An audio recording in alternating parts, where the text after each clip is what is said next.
Yeah, I do have any drainage complaints. That also, yeah. Okay. I do have the original set of plans. I found a copy. Okay, good. Okay, we went through the budget. This next one is a request for the first annual Rock and Run 5K fundraiser for the Frank Romano Foundation. You can see it in, I think, one of his daughters, Amy Byers. I think we probably ought to finish up on this one on Thursday night because I see it addressed to the town board, but I don't see it addressed to the village board, and the village is highly involved in it. So I don't have that information. And we do have a certificate of insurance liability is always put in. So I'm going to try to get clarification on this between now and Thursday night. But basically what they want to do, you can see, it involved North Church Street and Phillipsburg Road and Scotchtown Avenue. And I guess, is that Murray or Lincoln Avenue or Murray Avenue, the one that's, I don't know, I can't tell. But anyway, I'll get further clarification, but this should involve the village as well. And The town isn't named on the insurance policy. pardon? The town isn't named on the insurance policy. Okay. It's the school Yep. district. Ah, okay. So We have to have us on there. And I would assume the village. Sure. Right. The other thing they're talking about is if you read through this, and maybe between now and Thursday, they're talking about road closure. And I don't know if we've ever done that with these before. Think through it between now and Thursday. I mean, they're not talking for a long period of time, but there is one. The entire route from 10 o'clock to 10:45, so that's... And that involves Phillipsburg Road, North Church Street. So anyway, I'll bring this back on Thursday. I'm sure the family will walk you for that one. Oh, yeah.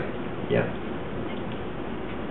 And by the way, for the rest of, we'll go through this on Thursday night, but the funds on this are going for scholarships and cancer research. Okay, does anybody else have anything for the regular meeting? If not, would someone I'd like to make a motion that we adjourn the meeting and go into executive session with the intent not to return to talk about the village sewer dispute arbitration request, Sullivan versus Town of Goshen litigation status, personnel grievance, proposed settlement, Time Warner Cable franchise contract renewal status, and a tax certiorari update. So moved. Is there a second? Second. All in favor say aye. Aye. Aye. Motion carries. I'd like to thank everybody for coming in. What was the size of the parcel that Feeney donated? I don't know. It was just a sliver of land adjacent to the back of the property of the school. I know there's an outhouse, and well, I mean, it's part of the school, and back when, but it's sufficient enough to give them access to that property, and people won't be running on it and that kind of thing. Yeah. I'll tell you, Neil, if you call him tomorrow, he'd probably give you a better idea of exactly what it was. Yeah, he was, I'm sure. Well, I was just curious, is it, Oh, no. 1/16 of an acre, or is it an acre, or? Well, I don't know. It's not an acre. Curious. Yeah, I mean, it probably squared their parcel off so that they have control of all the things they want the museum. Pass me a note. Okay? Short answer is we don't know. We don't give short answers around here. Jerry? Doug, I asked this question several times. I'm now from the news media.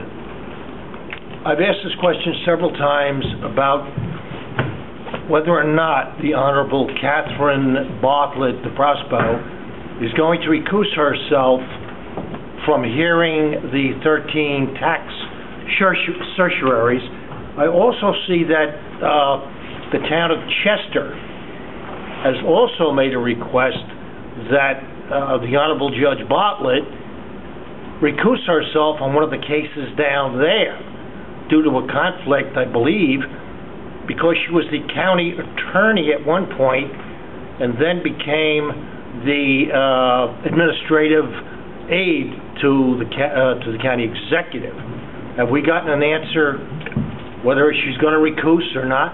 Yeah, just to update the board. To update the board in response to Mr. Voss's question, I've appeared in front of Justice Bartlett a number of times on the tax certiorari proceedings, and her policy presently is any time a case involves any school district, town, or municipality touching on or located within, for instance, town of Goshen, Chester, Goshen School District, I think Florida, and possibly Chester School District.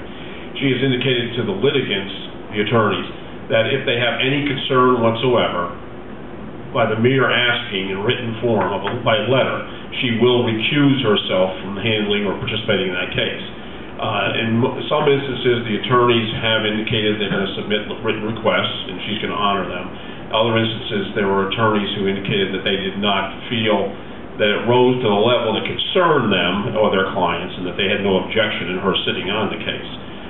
Procedurally, unfortunately, from the town's point of view, it's going to result in additional cost, because when these cases go from Goshen, we go to Westchester, Dutchess, or Rockland, and it's going to involve new judges, new procedures, and the case being started over again. So there's going to be, in those cases, you're going to catch some additional charge, but it's a question of, apparently she feels philosophically she should not participate, if so requested.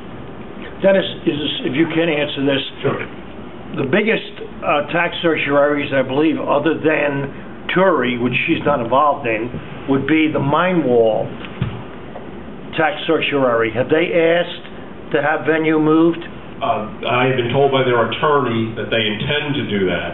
I think the name is Schroeder, is the name of the... Schroeder, Stoddard? Right, the attorney of record. Right. He indicated in court that he would be submitting a request to Judge Bartlett, that all those cases, if you will, if you want to refer to them colloquially as the Mine Wall cases, be referred to another county.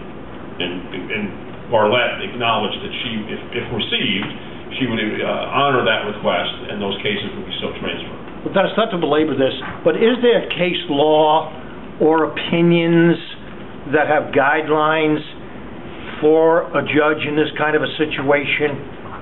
Yeah, it's basic ethics, and there are any number of cases, controller's opinions, attorney general's opinions, et cetera, which indicate that any justice at any level, be it our municipality or any other kind of level, if they are in any way have the appearance of or would stand to benefit financially from a decision involving a particular legal issue, that they should, if you will, recuse themselves. And the discussions have been had with, I know, Justice Ritter and Bartlett, who are the only two justices who handle the tax certs in Orange County.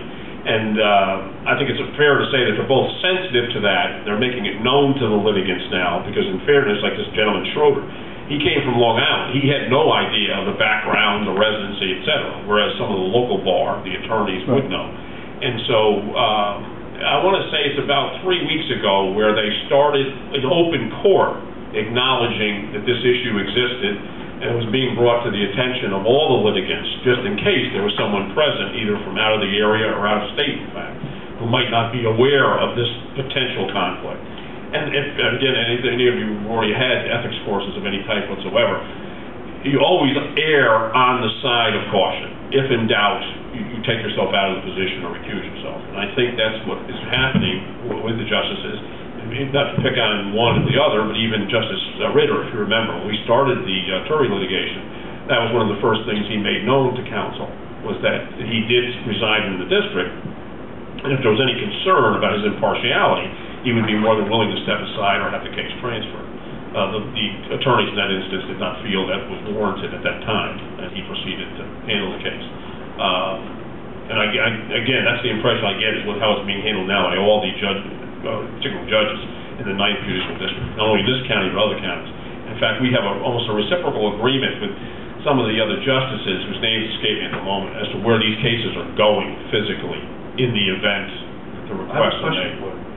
Why do they have to go someplace? Why can't the person that's in charge of those two, Ritter and Bartlett, send somebody up here to hear the case? Why do we have to go? It has to do with the structure of the 9th Judicial District. We have a superior judge, if you will, was located in Rockland County. Used to be Judge Ingrassia from Wallkill, who is the head judicial officer of the judicial district, and it controls 9 counties. And they make the rules and control, if you will, the flow. So it's not a question of Bartlett or Ritter, their right to give or transfer the case.